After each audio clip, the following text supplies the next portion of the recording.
Président Pedro Pires, Monsieur le Président de l'Assemblée nationale,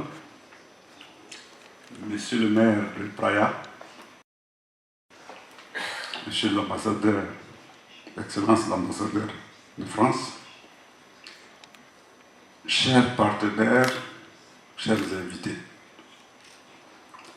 Tout d'abord, mes salutations et mes remerciements aux autorités de ce pays, le Cap-Vert.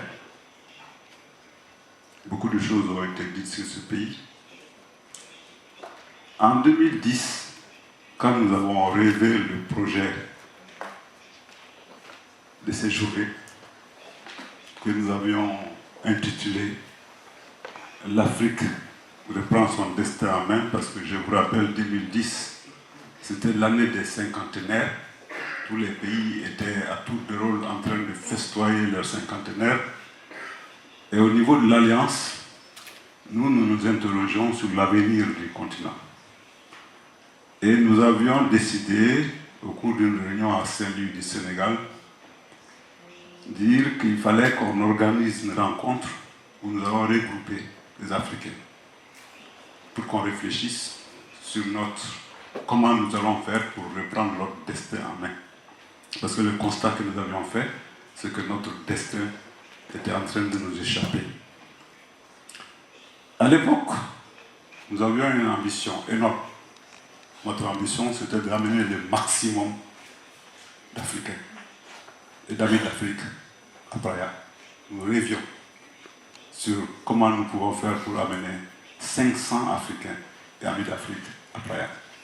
Et à l'époque, j'avais personnellement fait une visite et j'ai eu l'honneur d'être reçu par le président Pedro Pires.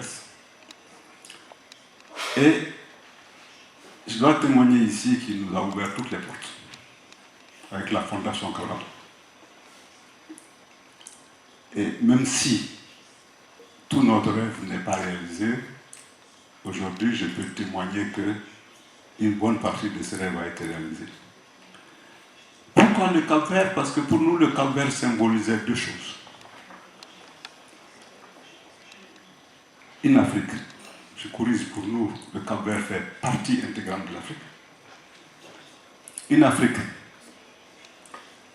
avec pas tant de ressources que ça, mais une Afrique qui a su mettre ensemble ce qu'elle a pour aujourd'hui être considéré comme un des pays émergents du continent.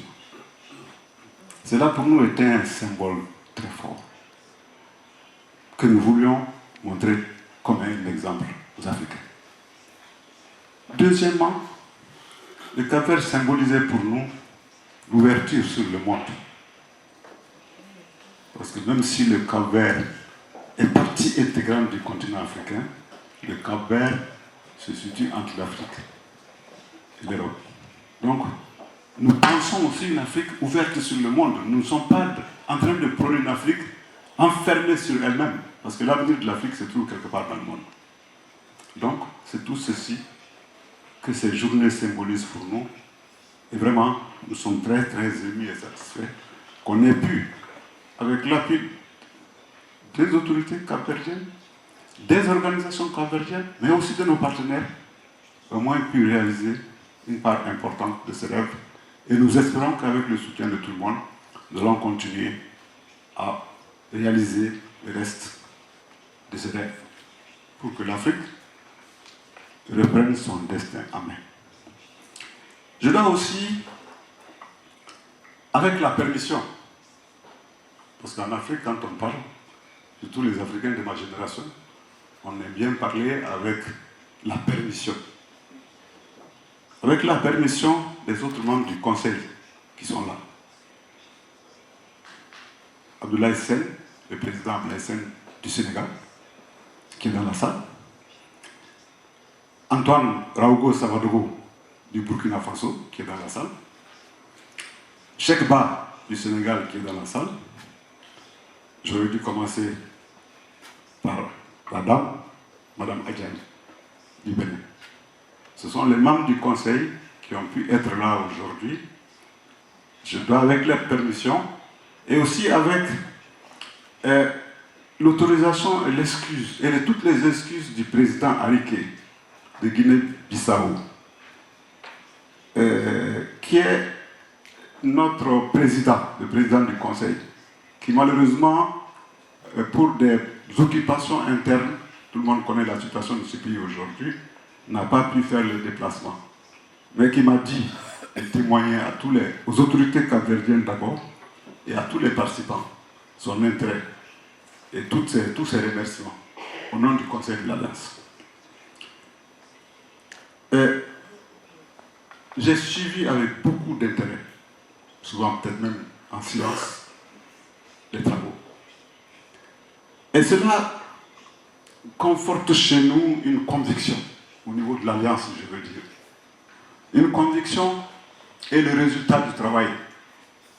La déclaration, le débat que j'ai suivi et la déclaration que je viens de suivre nous confortent que nous ne nous sommes pas trompés.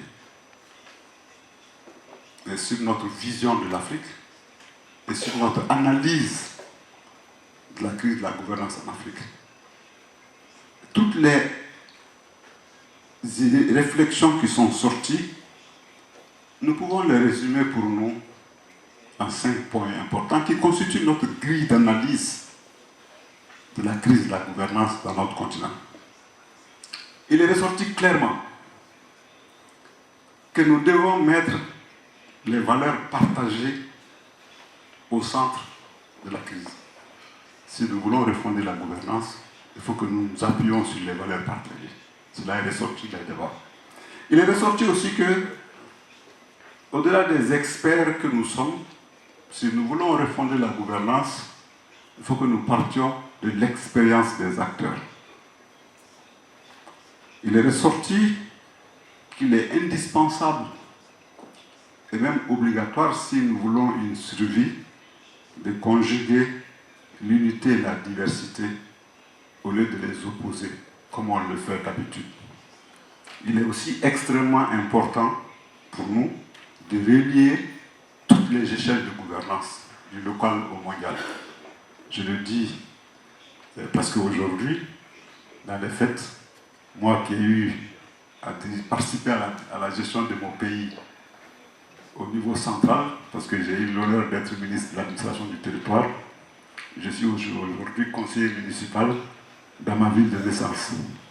Donc, je regarde la gouvernance du niveau local jusqu'au niveau mondial. Et je vous assure que si nous apprenons à relier les échelles, nous ne nous tromperons pas souvent dans ce que nous faisons comme initiative.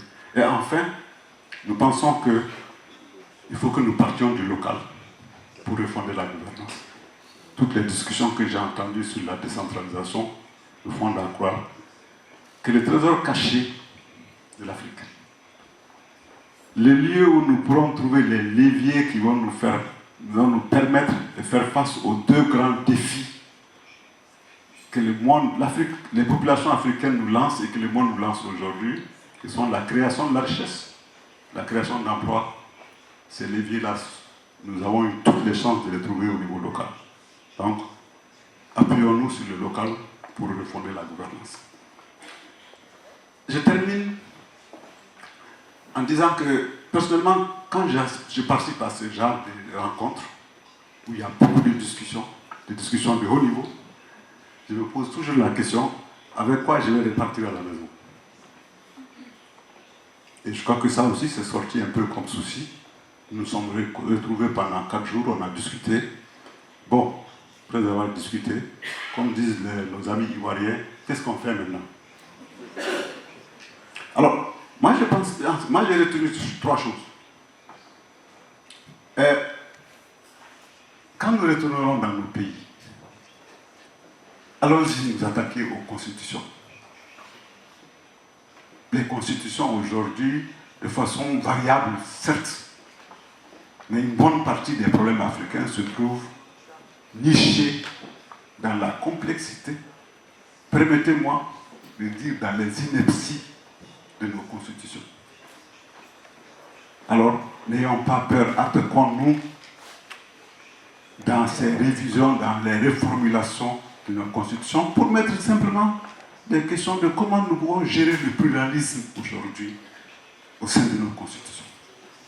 Voilà une idée que je lance. Je crois qu'il appartient à chacun de nous de partir avec.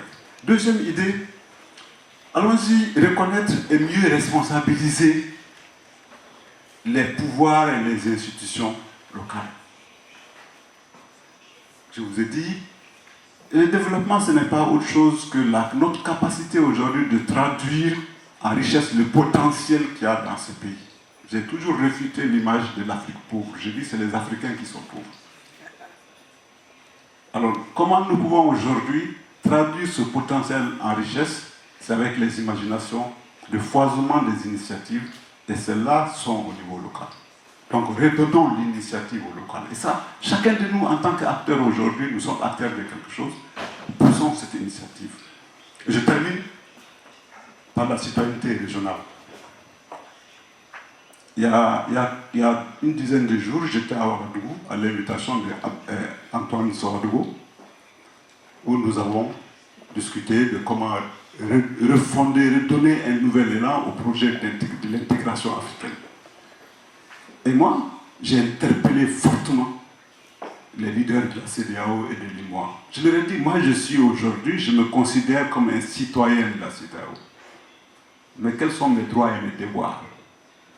Ça fait 10 ans, plus de 10 ans au niveau de l'Alliance, nous avons refusé de nous donner un statut parce que nous refusons d'aller nous enfermer dans les carcans nationaux. Mais nous n'avons aucune possibilité aujourd'hui de créer une association à l'échelle de la CEDEAO. Nous sommes des citoyens de la CEDEAO, nous devons avoir tous les droits.